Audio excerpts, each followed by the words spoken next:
Hello and welcome to another session on literary criticism. This is the last section of our module. With this we have completed our portions for this semester. Okay, then we shall begin, or we shall start. Dr. Samuel Johnson.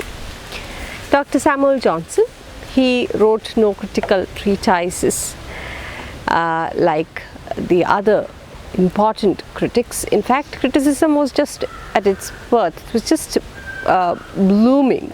But you cannot expect or to say that Samuel Johnson wrote critical theory. He was a poet, he was a novelist, he was a playwright, he was a biographer, an essayist, he was a critic, he was an editor, all rolled into one. His critical work consists of a dozen papers, especially in the Rambler, and the remarks of or his remarks on Rasselas, the preface, and in the preface to the plays of Shakespeare, and also the lives of the poet. Now, as we discussed in Dryden's videos, there was no definite foundations to criticism.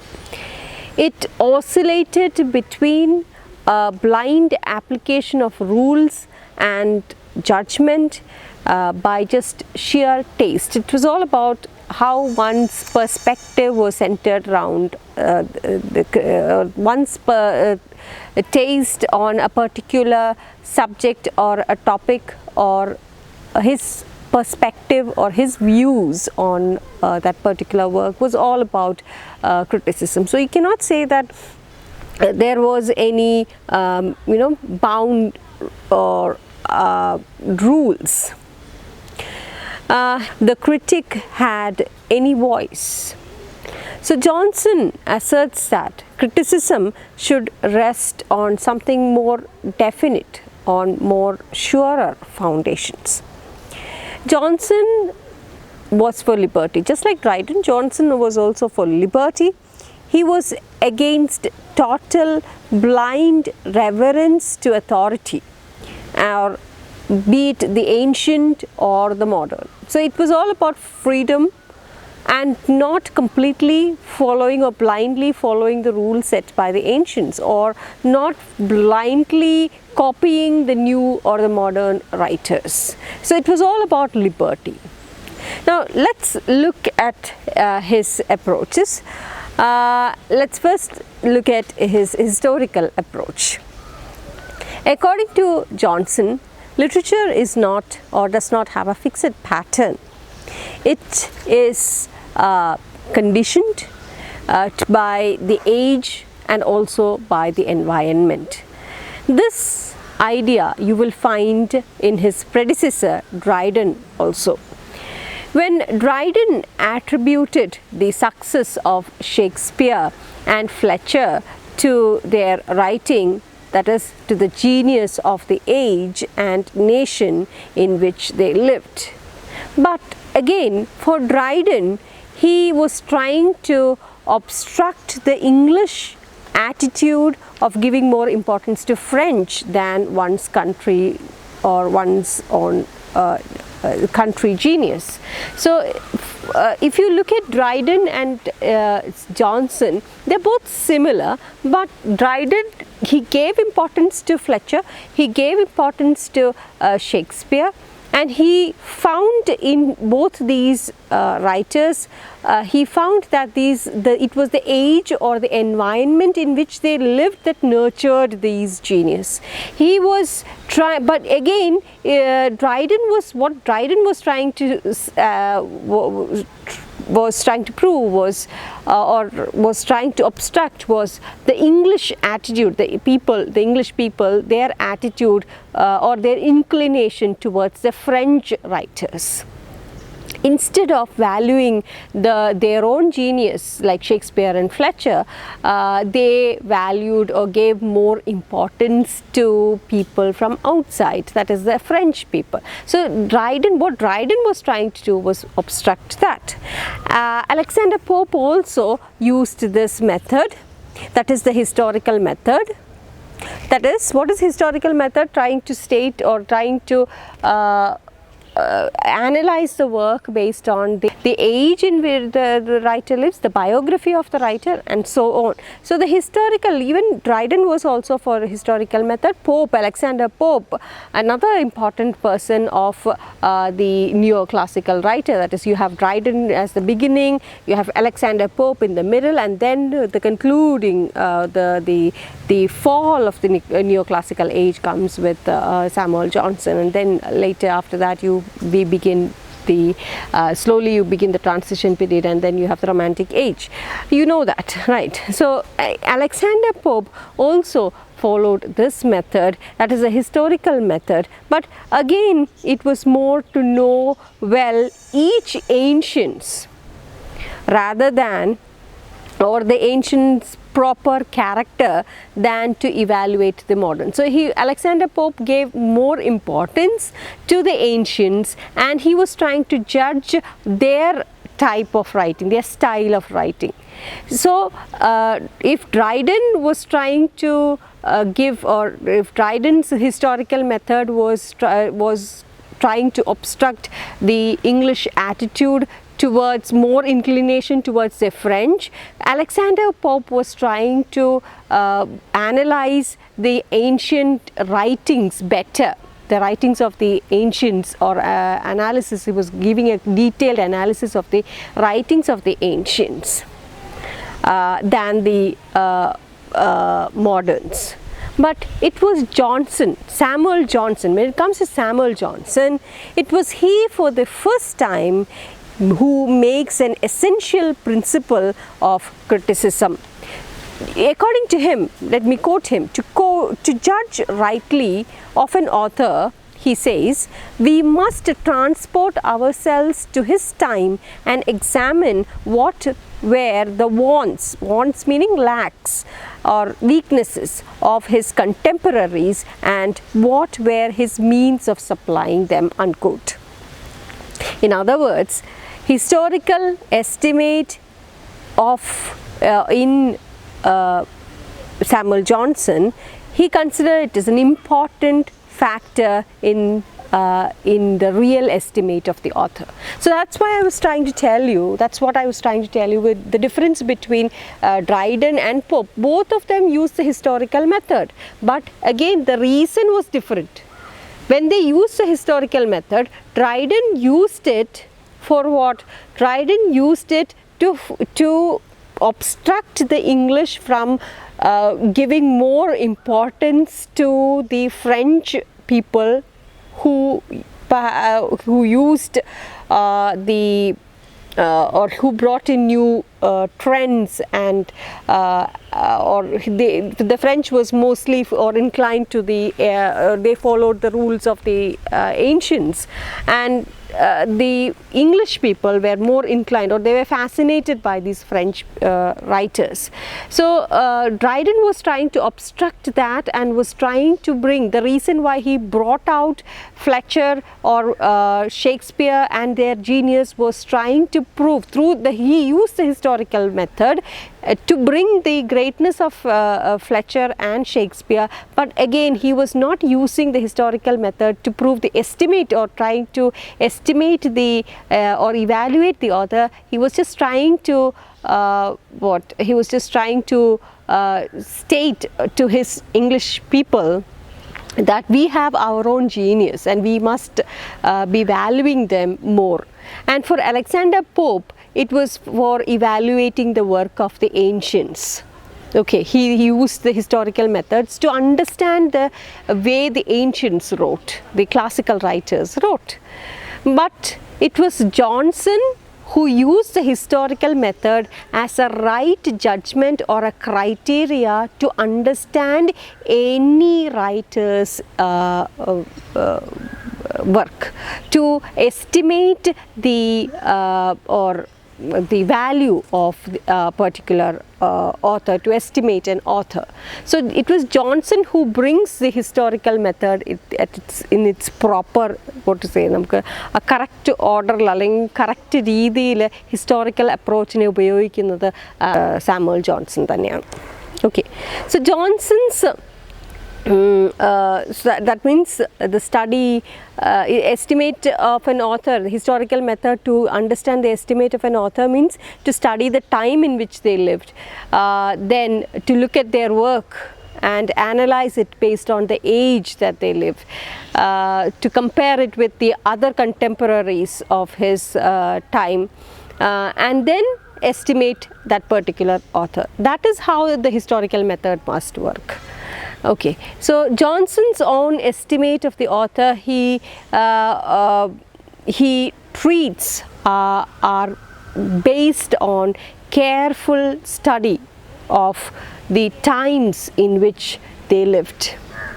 So if you look at the scenes of violence in Shakespeare's times, that is because, or Shakespeare's plays, that is because the primitive taste, or that particular time, or that primitive taste of uncultured audience.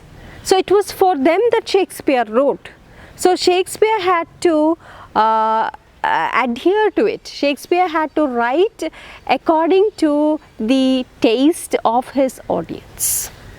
Okay, the cinema, for instance, that you have now, if you look at the films itself, the taste of the films, the style of the films, all have changed.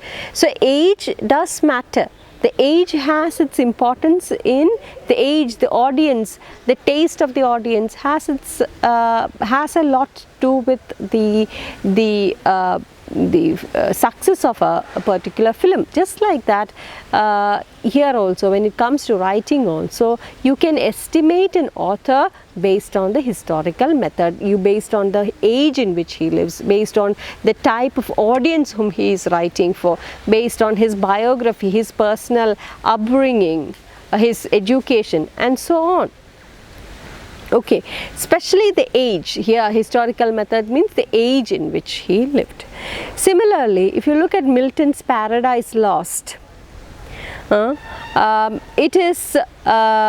it can be analyzed from Milton's personal problems that he had to go through during the time that he wrote Paradise Lost. His blindness, his problems. Charles II was restored, the monarchy was restored, and he was also with Oliver Cromwell. He was a Puritan, and then when monarchy was restored, he was living in a kind of, he was scared. Okay, so his great works were performed under the discountenance. You will find difficulties. You will find that though he worked under these difficult, trying, terrifying times, his blindness, his fear, all these, he worked in this particular that time. When he started writing, his difficult vanished at his touch. He was a man meant to face all hardships in life, and the only reason why his Paradise Lost is not the greatest of heroic poems is only because it was not the first. So if you look at the Paradise Lost, and if you feel like, obviously it's not the first greatest epic poem or heroic poem to be written, but you cannot say that it is lacking quality, or it lacks its importance. It is important. The only reason as to why Paradise Lost is not one of the greatest work is only because it is not the first work. There were other epic poems before it. So that is the greatness of whom, that is the greatness of Milton. He surpassed all his hardships. Okay, so if he were to he was to produce, or if he produced Paradise Lost, a great poem, if he has produced other great poems, that was because of his age, that was because of his problems or the hardships that he faced in his life. So these problems, or these, so you will find, so this, the historical approach works here. The age in which he lived, the fear of Charles, his fear of Charles II, because monarchy was restored. Till then he was a Puritan. Oliver Cromwell is dead. He was working for Oliver Cromwell as a foreign secretary to as secretary to foreign tongues. Okay, so with the restoration, he had to live in fear. Okay, that is one reason. His blindness is another reason. His divorces are other reasons. So he had to go through a lot of personal hardships, and that could have tempered his thoughts. That could have helped him to write great poems. The same way, he judged others like Dryden, Addison, and so on. Johnson is therefore an first and foremost a historical critic. The true father, in fact the true father of historical criticism in English. Now we will look at his views. So this was his historical approach. So it was, you can say that it was Samuel Johnson who is the father of historical criticism in English. Till then Dryden also used the same approach, Alexander Pope also used the same approach, but the reason as to why they used this approach was different. It was more personal use. Whereas Johnson, on the other hand, brought this brought this as a criteria in criticism. Okay, to critically evaluate a particular author. Okay, to take an estimate of an author. Now let us look at his views on poetry. Johnson and his views on poetry is mostly about the art of uniting pleasure with truth by calling imagination to the help of reason. So to him, poetry is a union of pleasure with truth, a union of imagination with the help of a logic or reason. Okay, so there is truth and beauty, truth and pleasure, union of imagination and logic. All right, so this definition contains both the nature of poetic art, that is, it imitates poetry imitates truth, poetry imitates life, and also it about its function. So it is speaking, contains both the nature of poetry as well as the function of poetry. And what is the function of poetry? The function of poetry is to add or to give pleasure. So the nature of poetry is to imitate life or imitate the truth, and the function of poetry is to give pleasure. Okay, so truth and pleasure. In the imitation of truth, it is guided by reason. So when you are writing a poem, should always be guided by logic. It should be guided by reason. And for pleasure, we must use imagination. The truth to be poetic has to be pleasure giving as well. If you want the truth to be poetic, if you are imitating life, if you are imitating reality, if you want that life or reality or truth to be poetic, it has to give pleasure. And in order to give pleasure, you must sprinkle what? Imagination. There is no indication of the moral purpose of poetry, but how far didactic poetry should be, there is no indication of that. What lessons the poetry can give, but it does not, it does occupy a higher place in Johnson's estimation of its capacity to please the audience. So Johnson says in his preface to Shakespeare, let me quote, "The end of writing is to instruct, and the end of poetry is to instruct by pleasing." Poetry in the first instance is an imitation of life, which represents not merely the particular but also the universal. Johnson finds it well presented in Shakespeare's plays. So it's not about instructing, it's not about giving lessons, teaching lessons, but if that is the case, then it is the end of poetry. It is to please. It's mostly instruct by pleasing, not instruct or give didactic values of life, but it is about instructing by pleasing, giving pleasure also. Only then people will be able or will be interested, or that exactly is what poetry is all about. Poetry is to instruct by pleasing. So they are inseparable.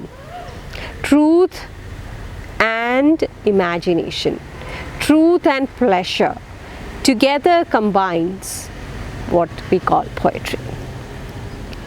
And he finds that it is well presented. You will find this instance, or this is well presented by Shakespeare in his plays. Shakespeare, he says, is above all the writers, at least above all modern writers, that is. The poet of nature, the poet upholds up to his readers a faithful mirror of the manners of life. As a poet, what the poet does is he is mirroring the manners of life. He is mirroring life as such. His characters are not modified by the custom of particular places, unpracticed by the rest of the world. Rather, it is universal. It's not just for one particular place or something that we have unheard of. It is something that if we read Shakespeare's plays, say Romeo and Juliet, we find the same Romeo and Juliet in ours also, the Layla Majnu story, right? You will find the Layla Majnu, you will find Romeo and Juliet even today, in the very today, right? Contemporary period. So it's not something that exists in a particular place alone, or meant for a particular time, or something that is unheard of to the rest of the world, but rather it is something universal. Okay, that something, they are genuine progeny of common humanity, such as the world will always supply and observation will always find. That means it is universal. It is something that you will find everywhere. So the reality is mirrored. So the reality is which is mirrored is not just about England. It is something that the whole world can identify with. Okay, so that is what the poet does. The poet mirrors life, not a particular thing, but a universal one. It's not particular but universal. So here with Shakespeare as a subject, Johnson explains the meaning of poetic imitation.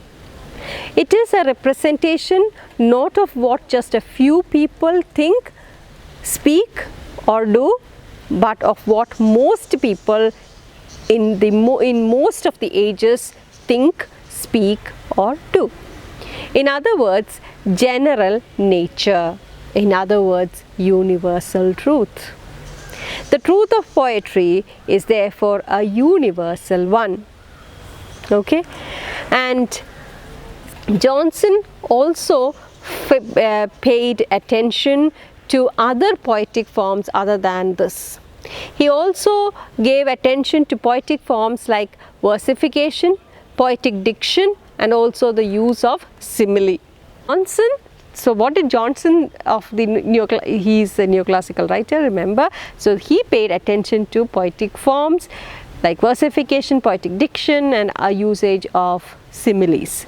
So just like the French neoclassicists, he too considered the epic poems superior to all other forms of verses, because epic poetry teaches both vice and virtue by relating to great events. Through epics we learn a lot of or it teaches, it has a didactic purpose. In fact, it teaches or instructs by pleasing. For instance, if you look at the epic of our own famous, to give you an example would be the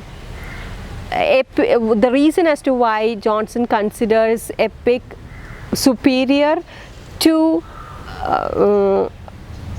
other forms, other poetic forms, is because it gives you it teaches both the evil and good, vice and virtue. So Mahabharata, for instance, you will find the Pandavas and the Kauravas, the fight between the Pandavas and the Kauravas. So here you will find virtue and vice, the vice versus virtue.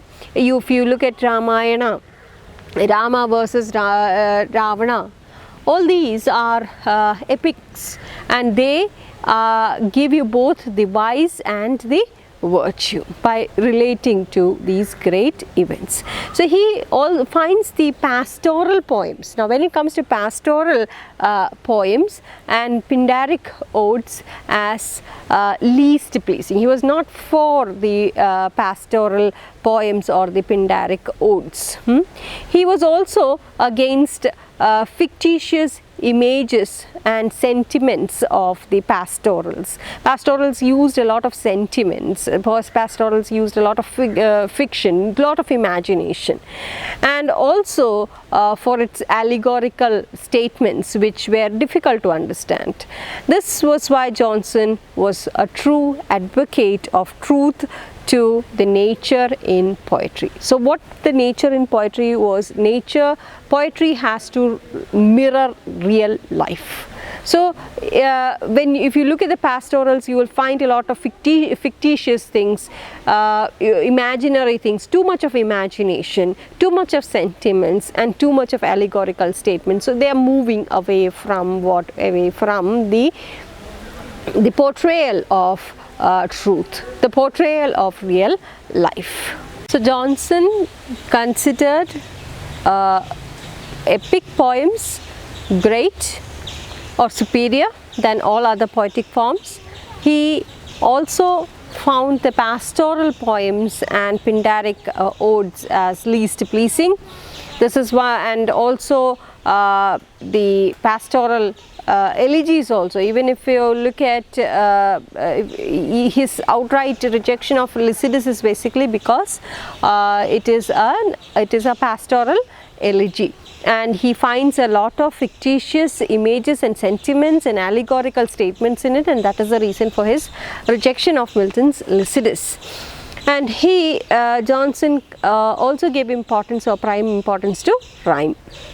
He felt that rhyme is an important aspect of English verse. He preferred heroic couplets to all other stanza forms. So to stanza form, when you look at the stanza forms or structure itself, he gave prime importance to heroic couplets. Okay, and the reason as to why he gave importance to rhyme was because rhyme satisfies, there is music. So rhyme satisfies the readers, and there is a lot of harmony in it, rather especially in heroic couplets. You will find harmony in heroic couplets than all other stanza forms. So he gave prime importance, or he gave an prime importance to rhyme in English verses, and he also preferred the heroic couplets when it comes to stanza form. He preferred heroic couplets. The reason as to why he preferred heroic couplets was because it gives more harmony, or it satisfies the readers with expectation of harmony more than any other stanza form. He wanted each line of verse, each line of poem or the verse to stand alone, to make a complete sense, to stand alone, and must rhyme with the next line. So there should be rhythm, okay. And he calls this the music of English heroic line. Okay, so he wanted that line to stand alone, and that the ending or that line should rhyme with the next line, and this he called the English heroic line.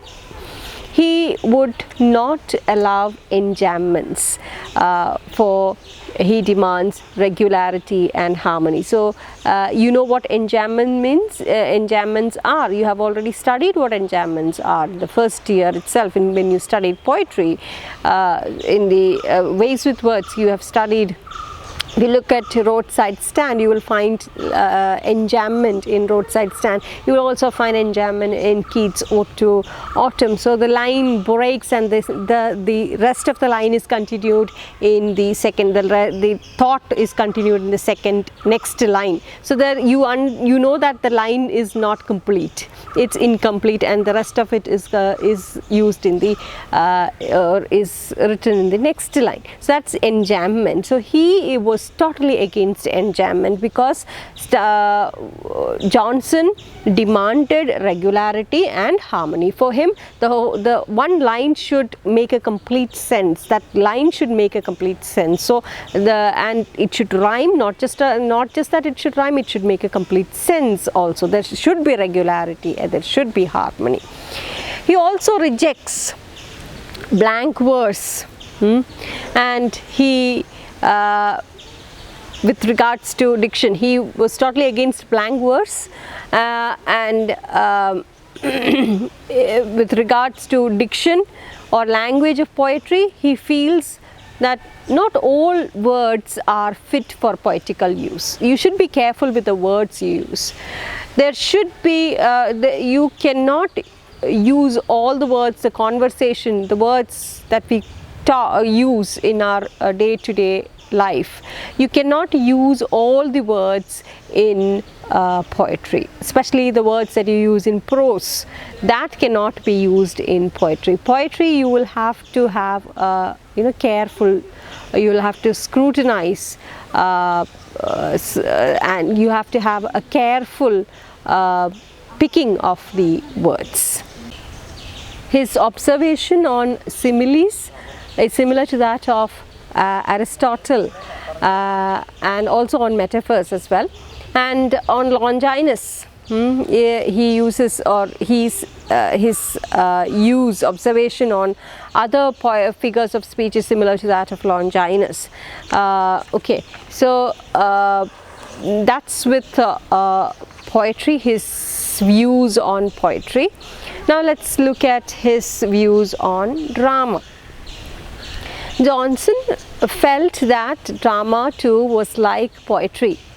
It is a faithful mirror of manners and life. It should be, or it should present human sentiments in human language.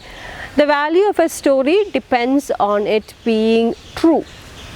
Okay, a great play is not a story of a few men in one particular age. It should be for all men in all ages.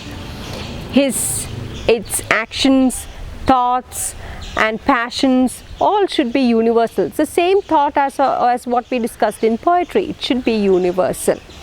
For example, if you look at Othello, a man who loved his wife a lot, suspicion drives him to the extent of killing his wife, right?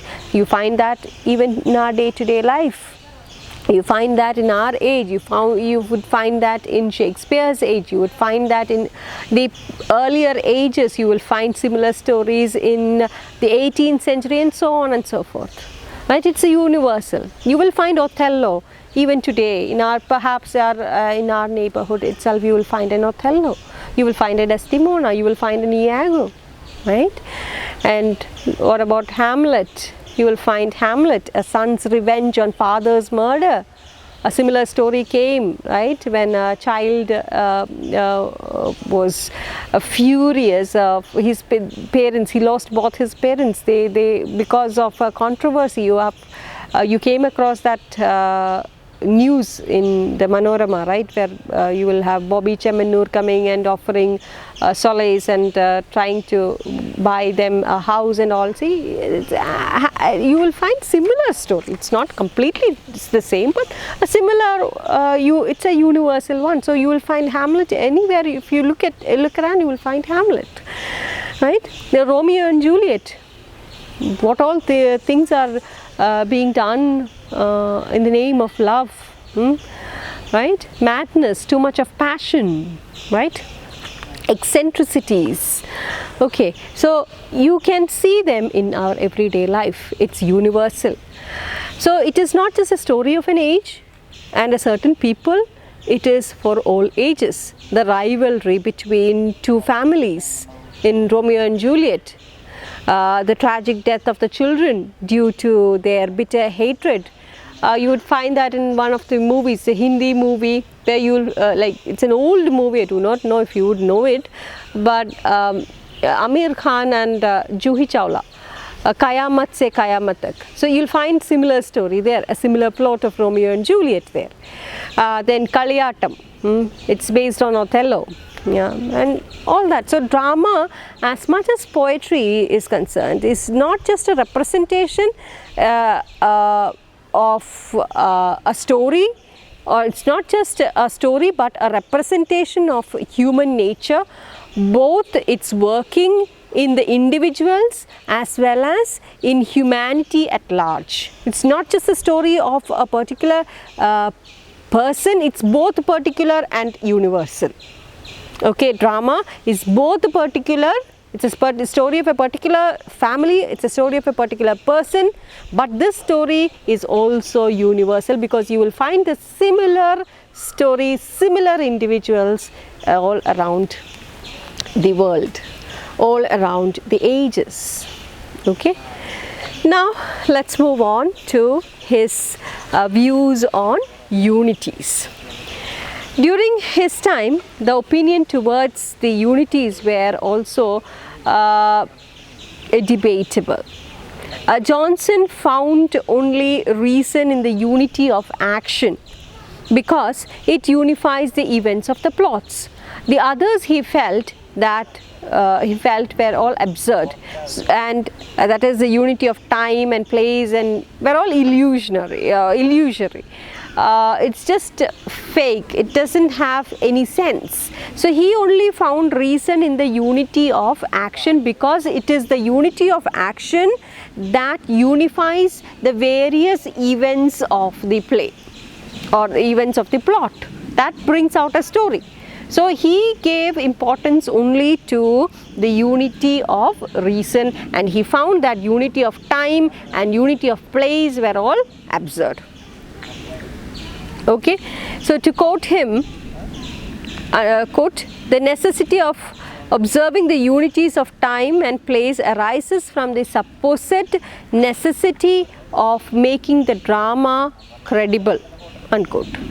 He feels that the idea of fiction would lose its essence or its that force, if it departs from the resemblance of reality. Reality il ninnum logical ninnum maaruകയാണെങ്കിൽ ആ ഒരു ഫിക്ഷൻ്റെ full capacity to move the audience is gone.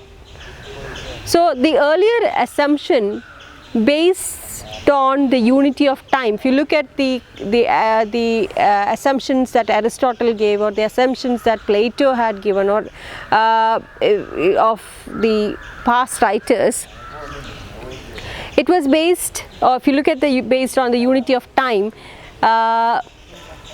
that was because a spectator or an audience who has come to see the play sees the first act in, say, if it is Rome, you will find it, the first act he sees in Alexandria, and he cannot suppose to see the next act in Rome. That is a distance which is not or a distance which cannot be travelled in a short time. That is, if the spectators during those days, if you are like, it would be like we watching the first action in Trivandrum and the second action in Kannur. Okay, so the spectators of the day or those days would not be able to accept it.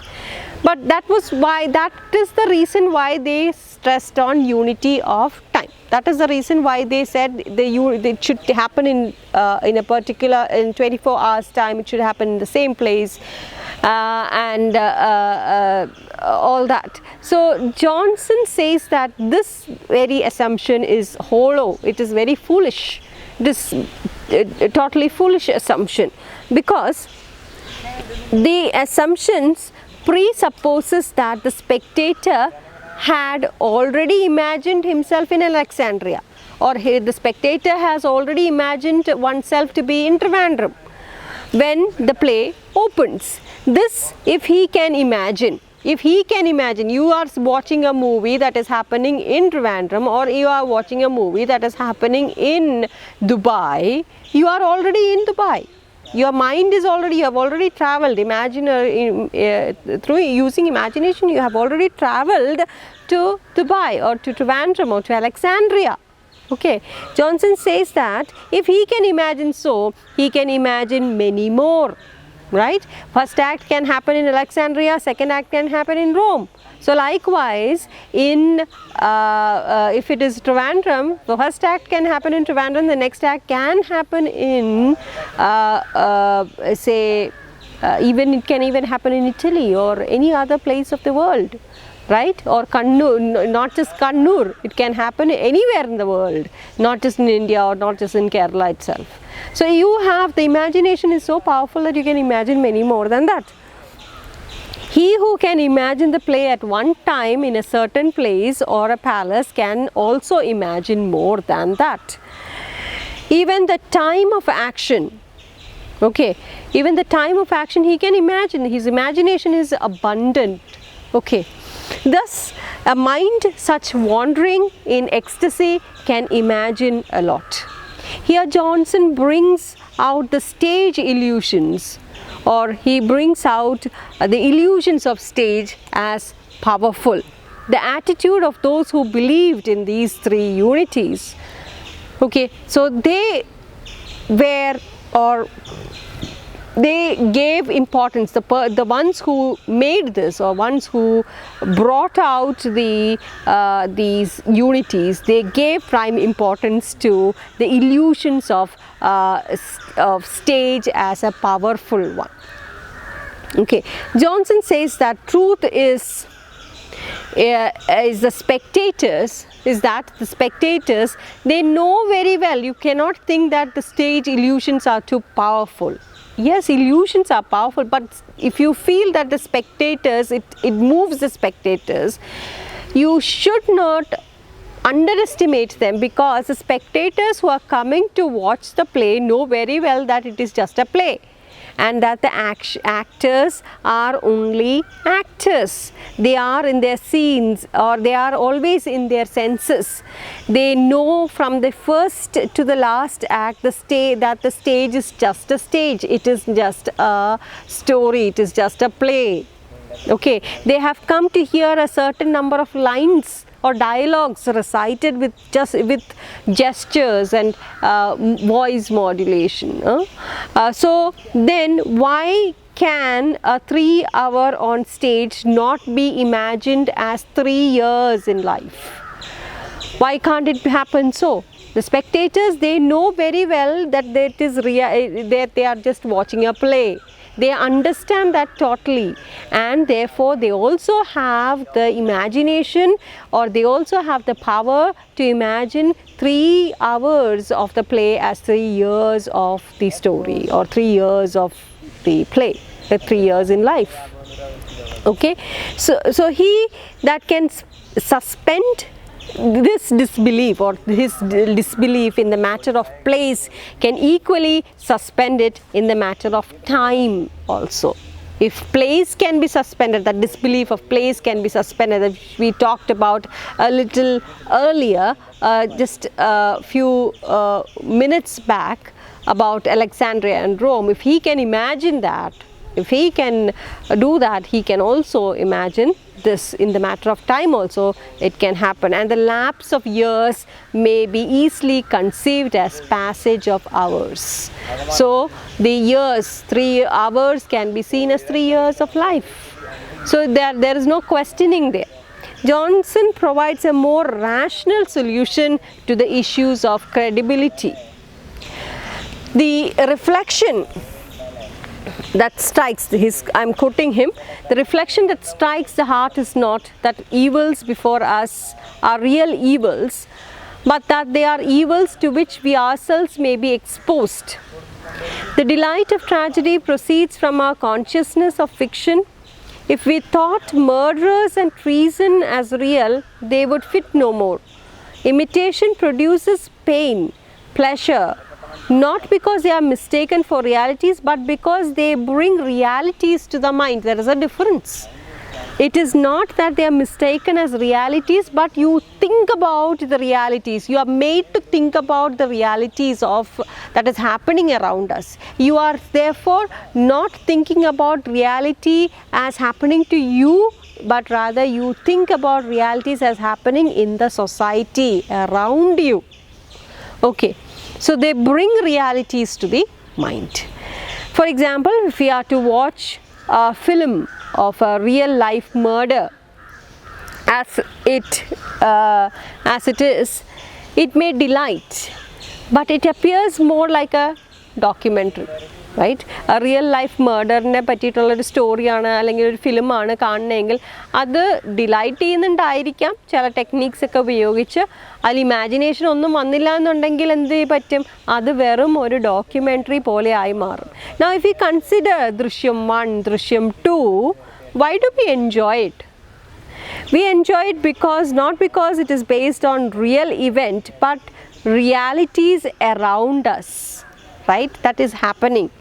It's not based on a true incident or a real incident, but it mirrors certain realities that is happening around us. It brings realities to the mind. It could happen, it can happen, it could have happened, it may happen. Okay, the tragedy also brings in pleasure. Yes, it is true. Okay, this is why it pleases us more than comedy. Why tragedy pleases us is, or tragedy or horror or whatever, it pleases us is because it is than comedy, is because it has the it has the ability to move the audience. It has the ability to please us, because we are, as again, it's a strange feature of human mind, because it is a puzzle. In fact, even the psychologists are puzzled why tragedy or tragic situations offer a kind of pleasure. There is a slight pleasure in it as well. So how or why it offers a pleasure is again a very puzzling one. Okay, so thus the theory of the stage illusion, that the audience are, the power of the stage illusion can affect the audience, that is dismissed by Johnson, and he accounts for pleasure in drama and the natural human pleasure in imitation as Aristotle believed it to be. Okay, so we'll stop here. We'll continue tragicomedy and Shakespeare, his views on Shakespeare in the next video. Thank you and keep safe.